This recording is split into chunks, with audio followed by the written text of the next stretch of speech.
بسم اللہ الرحمن الرحیم۔ السلام علیکم ناظرین۔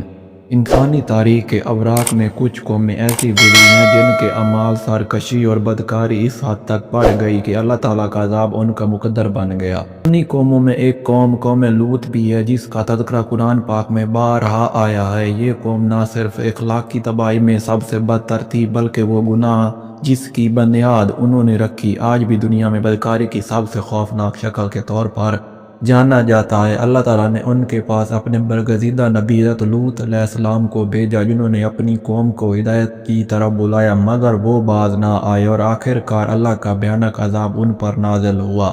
حضرت لوط علیہ السلام کی نبوت اور کردار۔ حضرت لوط علیہ السلام حضرت ابراہیم علیہ السلام کے بھتیجے تھے۔ جب حضرت ابراہیم علیہ السلام کو اللہ کے حکم پر فلسطین اور اردن کے علاقوں میں ہجرت کرنی پڑی تو حضرت لوط علیہ السلام بھی ان کے ساتھ تھے۔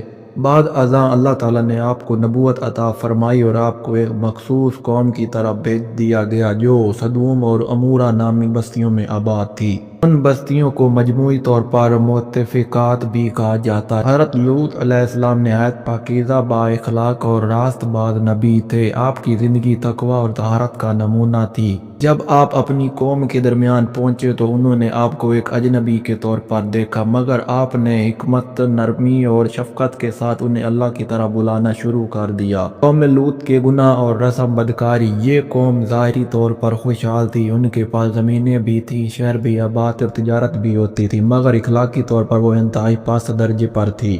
ان کا سب سے بڑا جرم وہ فاحش عمل تھا جس کا دنیا میں کسی قوم نے پہلے تصور بھی نہیں کیا تھا، یعنی مردوں کا مردوں کے ساتھ بدفعلی کرنا۔ قرآن کریم میں ان کے بارے میں فرمایا، تم ایسی بے حیائی کا ارتکاب کرتے ہو جو تم سے پہلے کسی نے نہیں کی۔ ان کے گناہوں میں یہ شامل تھے: مردوں کا مردوں کے ساتھ گندی خواہش پوری کرنا، راہگیروں کو لوٹنا، مجلسوں میں فحش گوئی، کھلے عام گناہ کرنا، نبی کی مخالفت۔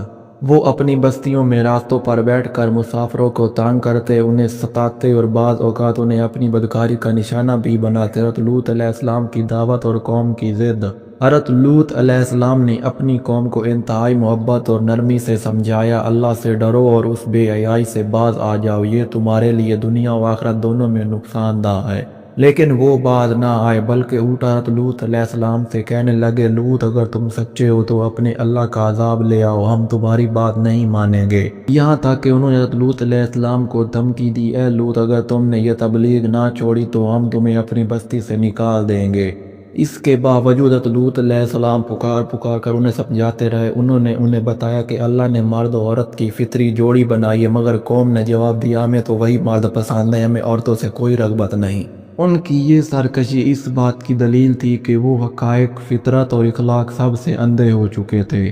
جب قوم کا فسق حد سے بڑھ گیا تو اللہ تعالیٰ نے فیصلہ فرمایا کہ اب اس قوم پر عذاب نازل کر دیا جائے۔ اللہ کے فرشتے انسانی شکل میں ابراہیم علیہ السلام کے پاس بھیجے گئے اور انہیں لوط علیہ السلام کی قوم کی تباہی کی اطلاع دی۔ پھر وہی فرشتے نوجوان کے خوبصورت روح میں حضرت لوط علیہ السلام کے پاس پہنچے۔ جب فرشتوں نے ان کے گھر میں پناہ لی تو حضرت لوط علیہ السلام پریشان ہو گئے کہ کہیں میری قوم ان کے بے حرمتی نہ کرے۔ وہ سمجھ گئے کہ یہ خوبصورت نوجوانوں کی شکل میں آئے مہمان ان ظالم لوگوں کی نظر میں آ گئے تو سخت مصیبت کھڑی ہو جائے گی۔ جیسا خوف تھا ویسا ہی ہوا۔ قوم کے بدکار لوگ خبر سنتے حضرت لوط علیہ السلام کے گھر کے دروازے پر جمع ہو گئے۔ وہ شور مچاتے ہوئے کہنے لگے، لوط یہ نوجوان ہمارے حوالے کر دو تاکہ ہم ان سے اپنی خواہش پوری کریں۔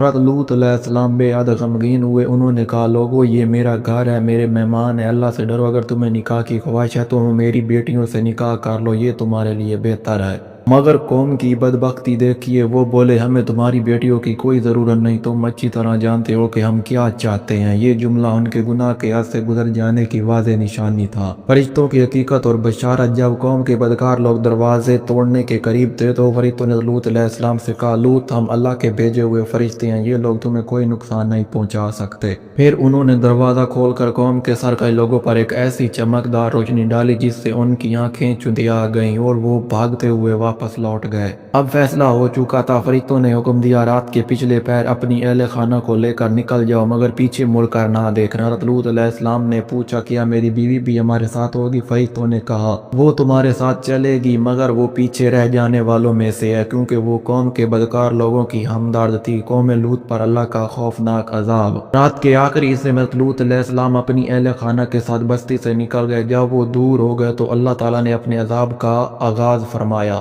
قرآن میں اس منظر کو ان الفاظ میں بیان کیا گیا، پھر ہم نے اس بستی کو الٹا دیا اور ان پر مسلسل کنکریلے پتھر برسائے۔ یہ عذاب مختلف مرحلوں میں آیا، زمین کا الٹ جانا، ایک خوفناک چیخ اور زلزلہ آیا، پھر بستیوں کو جڑوں سے اکھیڑ کر آسمان تک اٹھا دیا گیا اور زمین پر الٹ کر پٹخ دیا گیا۔